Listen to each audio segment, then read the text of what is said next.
عارف الضحكة اللي تشوفها تحسها بيرفكت؟ عارف لما تشوف سمايل بتاعت حد وتحس اسنانه مرصوصة واخدة سمايل كيرف جميل ومش بارزة ولا طويلة ولا قصيرة ولا معوجة، والميد لاين مظبوط وشكله جميل، اللون نفسه ناتشرال جدا وشكله طبيعي ومش فيك. هو ده الشكل الطبيعي للاسنان، هو ده الايديال سمايل اللي كلنا نفسنا فيها. طب هل الفينيرز ممكن توصلنا للشكل ده؟ الاسنان الغامقة واللي فيها تسوسات او فيها حشوات تجميلية قديمة لونها اتغيرت او فيها فراغات او فيها ازدحام او غيرها كتير جدا من المشاكل اللي بتكون موجوده في الاسنان الاماميه وبتكون مضايقه جدا البيشنت، حلها بيكون الفينيرز او اللومينيرز او ايا كان اسمها ايه، لان كل الاسامي دي اصلا اسماء تجاريه، تريد نيمز موجوده لحاجه واحده بس اسمها العدسات التجميليه. ناس بتسميها لومينير وناس بتسميها فينيرز وناس بتسميها فيلد سباتيك فينيرز وفي ناس بتسميها عبسلامينير، عادي اي حاجه حط لها في الاخر اير، هي كلها حاجه واحده، قشره بتتحط على السطح الخارجي للسنه تغطي السطح الخارجي للسنه من غير ما نبرد السنه، وهشرح ده كمان دقيقه. اتفقنا ان هي عدسه او قشره بتتحط على السطح الخارجي للسنه فقط لا غير، هي دي الفينيرز. طيب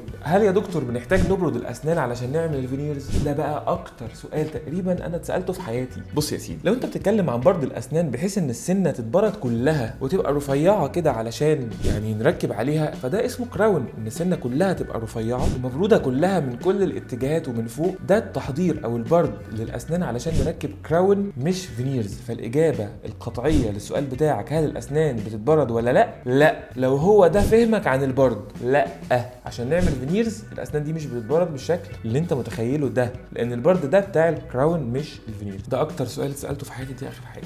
بص يا سيدي، لو انت بتتكلم عن برد الاسنان بحيث ان السنه كلها بتتبرد من كل الاتجاهات وتبقى رفيعه كده علشان هيركب فوقيها حاجه، فده اسمه البرد او التحضير للكراون، الفول كافرج كراون، تلبيسه الطربوش مش الفينير. الفينير حاجه تانية خالص.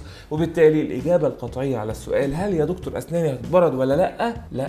لو هو ده كونسبت البرد بالنسبه لك، اوكي، هيجي واحد دقيق حبتين ويقول لي يعني يا دكتور مش بنلمس الاسنان خالص؟ هقول له وهجاوبك هنا اجابه خبيثه شويه، ايوه مش بنلمس الاسنان خالص لو الاسنان قصيره، لو الاسنان داخله لجوه ما فيهاش تسوس، ما فيهاش بروز، ما فيهاش سنتين راكبين على بعض. اما بقى لو السنه اطول من سنه او في تسوس على سطح السنه او في سنه ملفوفه شويه او سنه معوجه او بارزه شويه لبره، لو احنا حطينا على السنان دي العدسات او الفينيرز على نفس الوضع ده بقى ما عملناش حاجه، وانت هتكون غير راضي اصلا عن النتيجه لان انت مش حاسس باي تشينج حصل او اي ديفرنس ما بين سنتك قبل وسنتك بعد، انت كده صرفت فلوس على الفاضي. فاكيد انت مش عايز كده، لان انت هتلاقي نفس المشاكل هي بالظبط اللي كانت موجوده لسه موجوده، الفرق الوحيد ان لونها بقى احسن شويه ولو في فراغات اتقفلت، لكن ستيل في سنه بارزه، في سنه اطول من الثانيه، او السنان كلها طولت، في سنه لسه راكبه فوق السنه اللي جنبها، كل ده انت اكيد مش عايزه. فلو انت موافق على كده اوكي تمام، لكن كل الناس بتبقى عايزه توصل لافضل شكل ممكن لاسنانهم، فلازم لو عندنا سنه او اتنين او تلاته فيهم مشاكل شويه بسيطه نظبطها الاول قبل ما نحط عليها الفينيرز. ليه؟ علشان نوصل للشكل الجمالي اللي احنا كلنا بندور عليه. وبس كده يا سيدي، ما تنساش بقى تقول لي في الكومنتس هل انت من الناس اللي كانوا مش عارفين المعلومات دي وراحوا للدكتور فبرد لهم اسنانهم كلها رغم ان هم ما كانوش محتاجين كده، بس علشان يعملوا ابتسامه فلقوا نفسهم بدل ما ركبوا فينيرز ركبوا كراونز او تلبيسات؟ استنوني في الفيديو الجاي. كان معكم عبد السلام محمد والى اللقاء.